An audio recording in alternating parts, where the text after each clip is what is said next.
even though I was blessed to do all these different things, I'm not naive to know like all these crazy accidents that happened to give me an opportunity. So it's like, yeah, I could be high and mighty, but I know like it was just a lot of luck falling my way. So that's kind of what keeps me humble no matter what success I have. Because I know, I was very lucky to just get my foot in the door. Just getting my foot in the door there. And then once I was at Providence, every year something happened for me to basically have an opportunity to play. So my freshman year, didn't play much. We had a star player, Marshawn Brooks. I think he was like second in the league and nation in scoring. He ended up getting drafted first round, so great courtside seats first year. Next year, one of the star recruits was ruled academically ineligible, and me and him would have played the same position, so that allowed me to get the minutes. So I had a breakout season, was runner-up for Big East Most Improved. The following year, we bring in Chris Dunn and Ricky Lito, who were like really, really big recruits. Chris, he ended up hurting his shoulder, and so he was sidelined for a bit, and Ricky Lito was ruled academically ineligible again for the year. And our point guard at the time tore his hamstring the first play of the first game of the season, and basically they had to rock with me, and I just went on a tear that year. And then we won a Big East championship for the first time in 20 years. First team all Big East, second in scoring, first in assists. I think I averaged like 22 and 6 that year. And then the following year, going into my senior year, now I got a big buzz. The NBA scouts wanted to know, could I play point guard? And they knew I could score, but I'd played shooting guard my whole career at Providence. And so again, Chris Dunn won one of like the last plays of our preseason game. He dives for a loose ball. We're already up like 20 points. Dives for a loose ball on a game that's already decided, falls the wrong way. Season-ending shoulder injury, so coach by default has to play me at point guard, which wouldn't have happened if Chris hadn't gotten hurt. And then we won a Big East championship for the first time in 20 years. I was first team all Big East, second in scoring, first in assists. I think I averaged like 22 and 6 that year, and had a monster game in the NCAA tournament. So even though I was blessed to do all these different things, I'm not naive to know like all these crazy accidents that happened to give me an opportunity. So it's like, yeah, I could be high and mighty, but I know like it was just a lot of luck falling my way. So that's kind of what keeps me humble no matter what success I have. Because I know, I was very lucky to just get my foot in the door. My favorite memory of basketball, I would say, is winning the Big East tournament. Yeah, well, I got two.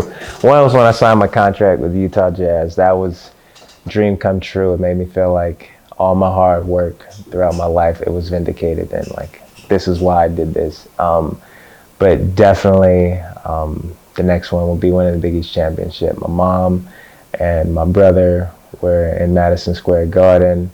The guy who helped get me a scholarship at Providence, he was there as well, and we beat a team that nobody expected us to beat. We beat Creighton with Doug McDermott, who's a college phenom.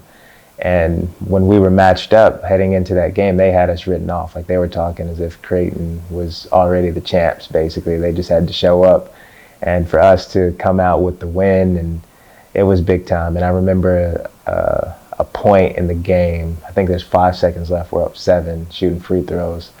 And I found my brother and I think my mom in the crowd, and I just start talking my trash and stuff like that to my brother, because we used to play at the park all the time, like neighborhood stuff, and I'm playing with adults as a kid, so like that whole park mentality and thinking like, wow, I went from literally parks to winning a championship in Madison Square Garden, and my brother's right here, like my mom's right here. So it was just a surreal moment, and yeah, and then I remember embracing, like, who's a big brother to me, Sham God. He was like a player development coach for us then. And all the work we put in, we just embraced each other as soon as the buzzer sounded off. It was funny, the whole team celebrating, and I'm just kind of ducked off with Sham, like just in this surreal moment. Like, I can't believe this is happening. And yeah, that's definitely one I'll never forget.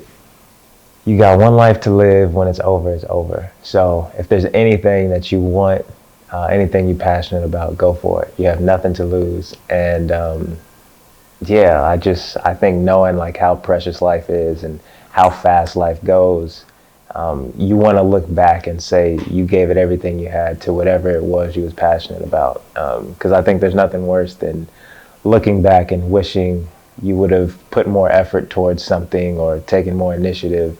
Because then wondering what if for your whole life, like that's the worst way to live. And at least even if you give it everything you got towards whatever it is you're working for and it doesn't work out the way you had hoped, you don't have to wonder what if, because you know you did everything possible to try to make it happen. And then from there, the results are the results. So I think hard work just gives me a peace of mind to accept whatever happens.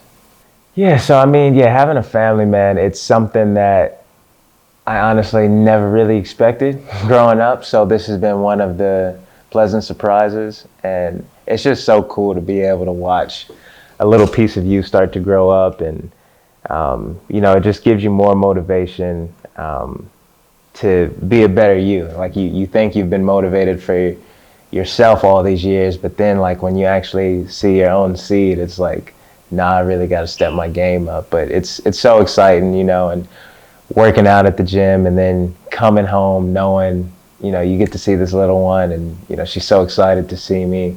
It's a feeling I can't really explain, but it's an amazing feeling. And yeah, just like I said, watching your seed grow, it's just you want to set the best example you can possible for them, because they're not going to be little forever. And I think for me as well, like tying that into what I do for a living is, I want to make sure I stay in shape as long as I possibly can. So when she starts to have some memories, I still want to be, halfway decent at basketball. So by the time she's watching, I'm not just some washed up guy and she thinks I'm exaggerating on all the stuff that, maybe I did in my career.